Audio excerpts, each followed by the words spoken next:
Good afternoon one and all. Today we are going to discuss about experiment number 11, 12 and 13.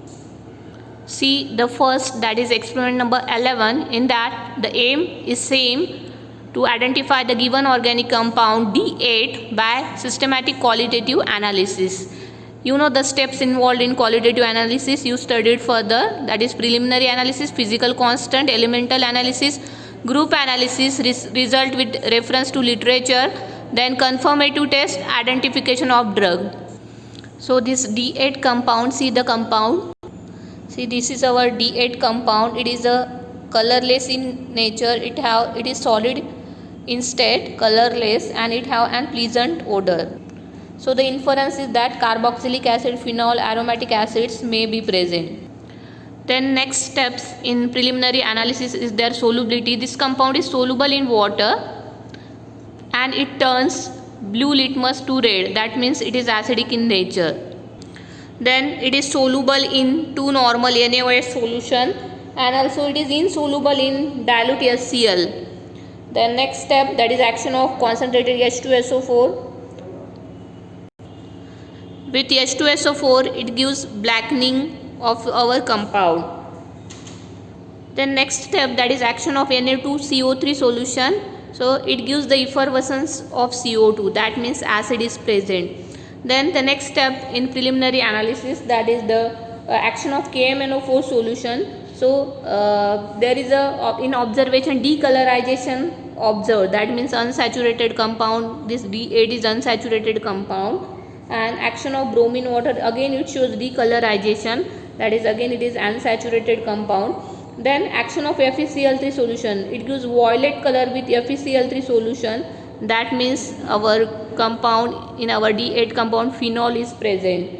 Then it also gives sooty flame when hitting on the wire gauze or spatula, that means it is an aromatic compound. So in preliminary analysis we conclude that it is an aromatic compound, then it is unsaturated compound and it is acidic in nature. The next step is their physical constant. In that determination of physical constant, this D8 compound, it melts at 158 degrees Celsius, that means its melting point is 158 degrees Celsius. Then in elemental analysis we go for sodium fusion test. In sodium fusion test, when we perform the sodium fusion test for D8 compound, in that we observe that nitrogen is absent, sulfur is absent and halogens are also absent. Then in group analysis the test for acid is positive, that is carboxylic acid, there may be carboxylic acid. Then in elemental in group analysis, again the test for phenols are also positive. That means when we go for group analysis, our compound contain carbon, hydrogen and oxygen and it is acidic in nature. That's why we go for that different test for group analysis. In that we observe that the test for acid is positive and test for phenols are positive. So this compound D8 gives near about the same test, near about same result for the test as same as that of benzoic acid. So in a group analysis we get the result that it is acid, carboxylic acid and phenol, these two functional groups are present. Then after referring to the literature, we observe that we go for the confirmative test. In that the confirmative test we perform the confirmative test for different acid. We observe that test for salicylic acid is positive. So this D8 compound, it is salicylic acid. It is a keratolytic. It uses keratolytic, and so this D8 compound, it is a compound having 158 degrees Celsius melting point. Carbon, hydrogen, oxygen, these elements are present. It consists of carboxylic acid and phenol as a functional group, and therefore with reference to the literature the compound may be salicylic acid. Then see the next experiment. That is experiment number 12. Same aim, to identify the given organic compound. It is D9 compound by systematic qualitative analysis. Here see our compound, that is D9. See, this is our D9 compound, which is colorless, having pleasant odor, and see it is soluble in water. It does not turns blue litmus red, that means, and also does not turns red litmus blue, that means it is neutral in nature. It is soluble in 2 normal NaOH solution. Then action of Na2CO3 solution, it does not show effervescence of CO2, that means acid is absent. Then next step in preliminary analysis, that is action of KMNO4 solution. So this D9 compound with KMNO4 solution, it does not shows decolorization of KMNO4, that means it is a saturated compound. Then with action of bromine water, it also does not shows decolorization, that means it is again saturated compound. Then action of FeCl3 solution, that is when our substance liquid plus a drop of FeCl3 solution, no violet color is produced, that means phenol is absent. Then heating with on the copper gauge or on spatula, it does not show sooty flame, it get evaporated fast, that means this compound is not aromatic, it is aliphatic in nature. So this D9 compound, it is a saturated compound, it is aliphatic in nature and it is neutral in nature. Then we shifted to next test, that is a physical constant determination. As it is liquid, its boiling point is 56 degrees Celsius. We observe the boiling point, it is 56 degrees Celsius. Then in elemental analysis, when we go for the elemental analysis, in that we perform the sodium fusion test and also test for nitrogen, sulfur and halogens. 3 tests are absent in elemental analysis, that is nitrogen absent, sulfur absent and halogens are also absent for this compound D9. So with reference to literature, when we observe carbon, hydrogen and oxygen, these 3 elements are present.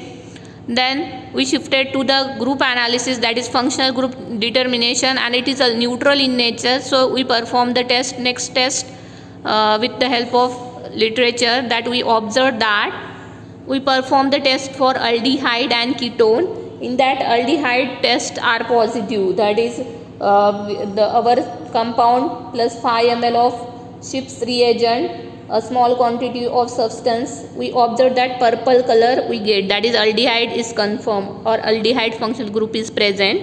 Then we go for ketone test, in that few drop of sodium nitroprusside and few drop of NaOH solution we added in our compound, we give the red color in the test tube, that means ketones is functional group is also present. That means our D9 compound, it consists of ketone functional group and also acetone functional group.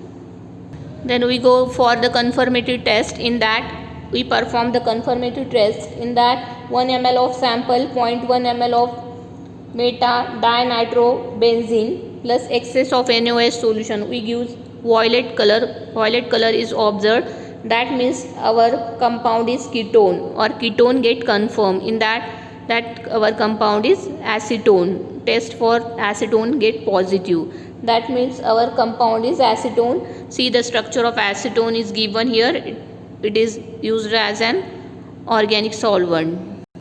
Then the next experiment, that is experiment number 13, the same aim to identify the given organic compound. Here D9 compound is there, to identify the given organic compound D9 by systematic qualitative analysis.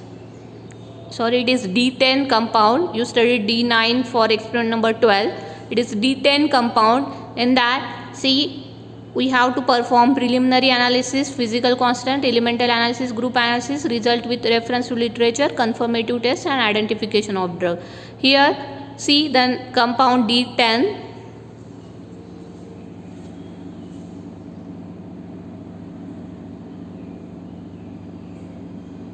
see it is having brown dark brown color and again it have a pleasant odor. Then when we performed the next test, that is solubility, it is insoluble in water and then it turns red litmus to blue, that means it is basic in nature and it does not shows effervescence with Na2CO3 solution, that means it is not acidic in nature. Then the test like with H2SO4, it is insoluble in H2SO4, also insoluble in NaOH solution and HCl. Then next steps, that is action of KMnO4 solution. It gives decolorization of, shows decolorization of KMnO4. That means it is an unsaturated compound. Also it causes decolorization of with bromine water, that is again it is unsaturated compound. Then it gives sooty flame when heating on the spatula, that means it is aromatic in nature. It's a D10 compound, it is aromatic in nature, then it is unsaturated compound and it is a basic in nature. So we perform the next step, that is elemental analysis. In elemental analysis we observe that in sodium fusion test, when we perform the different tests like test for nitrogen, it is a positive test, it gives blue green color in the test of nitrogen, so nitrogen is present. Then test for sulfur and halogens are absent, that is sulfur absent, halogens absent. So our compound D10, it contain carbon, hydrogen, oxygen and nitrogen, these elements. Then we shifted to next test, that is determination of functional group. In functional group determination we observe that the test, like the test for aliphatic nitro compound, it is the test for aliphatic nitro compound is negative, that it does not give yellowish solution or precipitate, in that aliphatic nitrogen is absent. But the next test, that is test for aromatic nitrogen compound, nitro compound, it gives red wine color, it produce, so that our compound is, or our D10, this compound contain aromatic nitro compound as a functional group. So our D10 compound, it consists of amine functional group, it have boiling point 184 degrees Celsius, carbon, hydrogen, oxygen, nitrogen elements are present and amine functional group is present. So we shifted to next test, that is the conformative test. Here we perform diazotization test, in that substance plus HCl, then we have to cool it, then we have to add few drop of NaNO2 solution and we also add ice cold solution of beta naphthol. In this test in NaOH we observe that orange dye get produced, that means here the aniline is confirmed. So our D10 compound is aniline, see the structure of aniline here, and it is an pharmaceutical aid. It is also used as an pesticide antioxidant. So our D10 compound is aniline.